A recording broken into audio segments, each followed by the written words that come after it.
तुम्हा सर्वांना गुढीपाडव्याच्या हार्दिक शुभेच्छा। नमस्ते, good morning, new day new vlog. तुम्हा सर्वांना गुढीपाडव्याच्या हार्दिक शुभेच्छा। आजचा व्लॉग खूप स्पेशल आहे।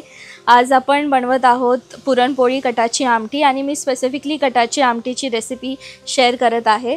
आणखी एक विशेष गोष्ट अशी आहे की आपण गुढीसुद्धा उभारणार आहोत। सो आमच्यासोबत तुम्हीही गुढीपाडवा सेलिब्रेट करा, आम्हाला खूप आवडेल।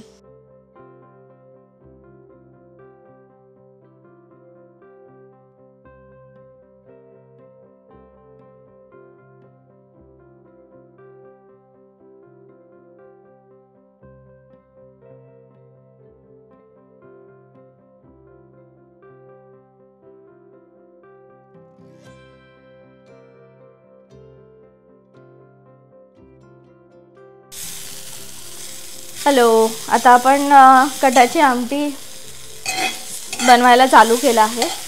तर मी आता कांदा परतते आहे आणि खोबरं मी ऑलरेडी सुका खोबरं परतून घेतलं आहे। लसूण अजून परतायचं आपल्याला, आलंही परतायचं आहे। पुरणसाठी जी आपण डाळ भिजवली होती ती डाळ मी आता थोडी काढून ठेवली आहे आमटीसाठी। 1 चमचा तांदूळ आणि थोडीशी कोथिंबीर आपण काढली आहे इथे। तर आधी आपण हे सगळं परतून घ्यायचं आहे कोथिंबीर सोडून, आणि मग सगळं रोस्ट झाल्यावरती आपण एकदा मिक्सरमध्ये सगळं काही मिक्स करून घेऊया। आता मी आमटीची तयारी करते आहे, सगळं परतून घेते आहे। तोवर आईने पुरणपोळी लाटायला चालू केली आहे। किती छान फुलली आहे।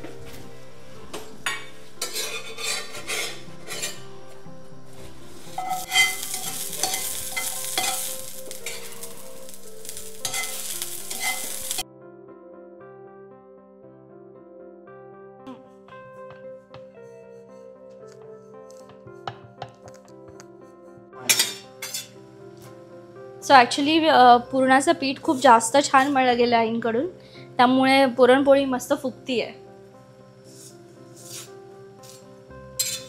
ठीक। सो आपण आता इथे खोबरं परतून घेतलं आहे आणि आपण कांदाही परतून घेतला आहे।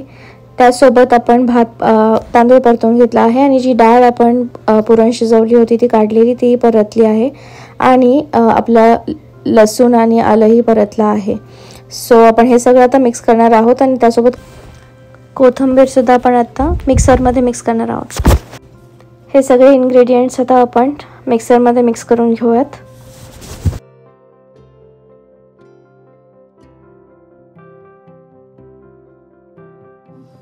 तर सर्वात आधी आपण ऑइल टाकूयात। तेल एकदा गरम झाल्यावरती त्यामध्ये कढीपत्ता टाकूयात।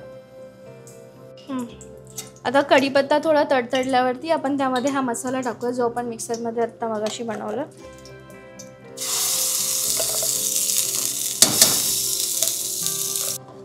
तर आपण आता हा मसाला आता परतून घेतोय।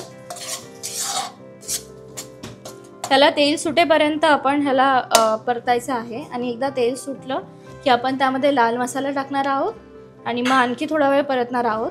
आणि त्यानंतर ना आपण थोडं डाळीचं पाणी ठेवलंय।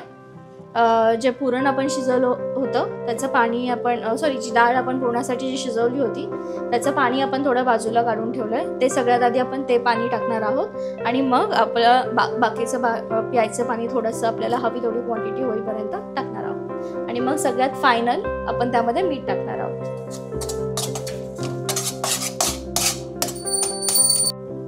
तर आता आपण लाल मसाला टाकतोय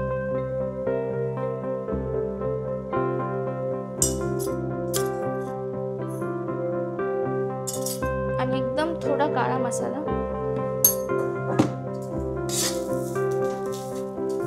त्यामध्ये मिरची तुमच्या मनाने तुम्ही टाकू शकता, किती तिखट हवं आहे त्या मनाने। तर आपला हा मसाला छान परतला आहे आता आणि आपण सर्वात आधी हे डाळीचं पाणी आहे जे आपण डाळ शिजवलेली त्याचं उरलेलं पाणी आता आपण टाकणार आहोत।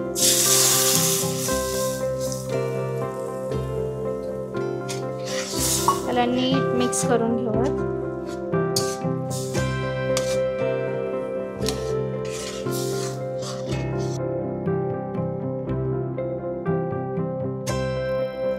सो डाळीच्या पाण्याने काय होतं, थोडा घट्टपणा येतो आपल्या आमटीला आपण ह्या मिक्सरच्या भांड्यामध्ये पण पाणी टाकलं आहे.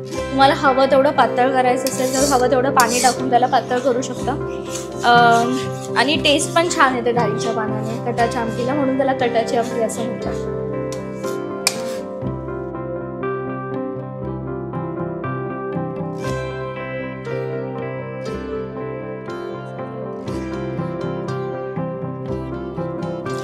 पातळ करणार आहोत.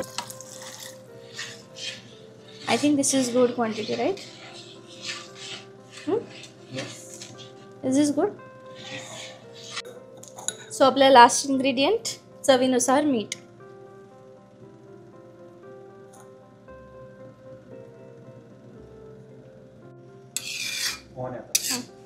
तर आता मी मीडियम गॅसवरती उकळी काढणार आहे ह्याची. एकदा उकळी आली की तुमची आमटी रेडी. सो प्रफुल्ल आता नेहमीसारखं आपली रेसिपी टेस्ट करणार आहे आणि आपल्याला सांगणार आहे कशी बनली आहे. सो लेट्स गो.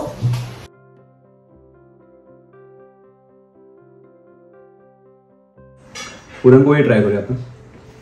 मम्मीने बनवले.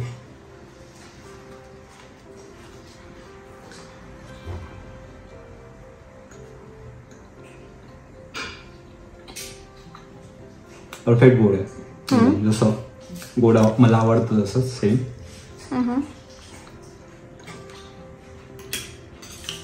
आता आपला स्टार आयटम कटाची आमटी, तो टेस्ट करूया.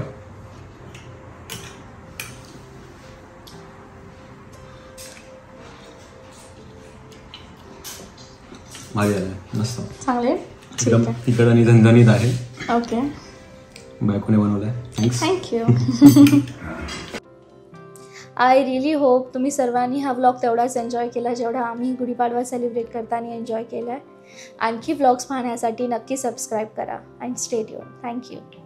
तुम्हा सर्वांना गुढीपाडव्याच्या